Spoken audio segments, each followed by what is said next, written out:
नमस्कार. इचलकरंजी शहरातील महालक्ष्मीनगर परिसरात एका अज्ञात इसमाचा निघृण खून झाल्याची धक्कादायक घटना आज सकाळी उघडकीस आली आहे. या घटनेमुळे संपूर्ण शहापूर परिसरात भीतीचे वातावरण पसरले असून नागरिकांमध्ये मोठी खळबळ उडाली आहे. महालक्ष्मीनगरातील एका शेतमळ्यात सुमारे 35 ते 40 वर्षे वयोगटातील इसमाचा रक्तबंबाळ अवस्थेतील मृतदेह आढळून आला. सकाळी फिरण्यासाठी गेलेल्या काही नागरिकांच्या हा प्रकार निदर्शनास आला. त्यांनी तात्काळ शहापूर पोलिसांना मोबाईलद्वारे माहिती दिली. घटनेची माहिती मिळताच शहापूर पोलिसांनी घटनास्थळी धाव घेतली.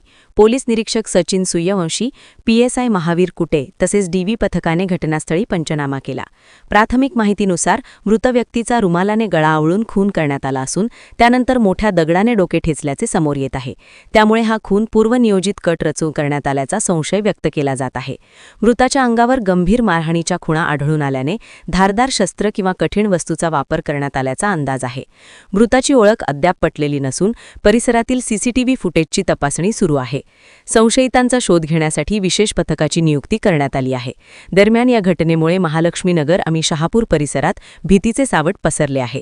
नागरिकांनी अफवांवर विश्वास न ठेवता पोलिसांना सहकार्य करण्याचे आवाहन करण्यात आले आहे.